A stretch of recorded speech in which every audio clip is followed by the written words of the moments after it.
The miter saw comes with a dust bag and a vacuum adapter to help you keep the work area clean.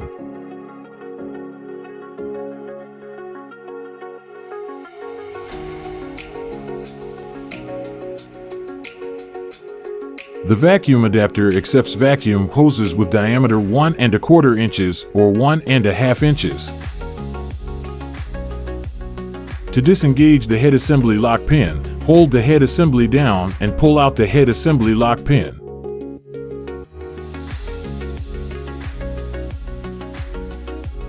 Loosen the slide rail lock knob to slide the head assembly through the sliding mechanism forward or backward to the desired position.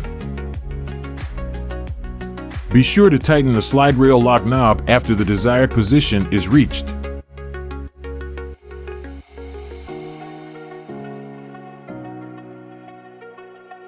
To use the depth stop, adjust the depth of cut bolt to the desired position.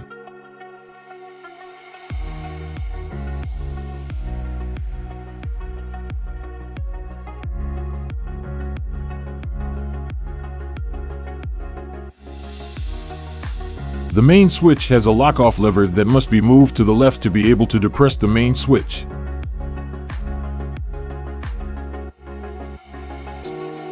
You can either press the shadow light switch or the main handle to turn on the light. The miter saw has 2 mounting holes behind the fences to mount the work clamp. To ensure optimum working safety, the workpiece must always be firmly clamped. The sliding fences on the saw help to secure the workpiece when making cuts. When the desired position of the sliding fence is reached, tighten the lock lever by lifting it up to secure it. Move the table extension inward or outward depending on your application, then tighten the lever by pushing it inward to secure the table extension in place.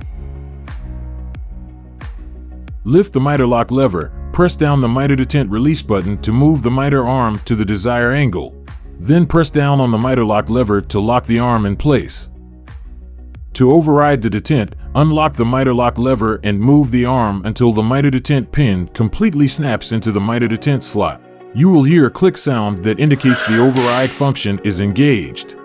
The bevel can be adjusted to any angle from 0 degrees to 48 degrees, left or right. You can also adjust the lever to the bevel override position to set 0 degrees, 22.5 degrees, 33.9 degrees, and 45 degrees angle.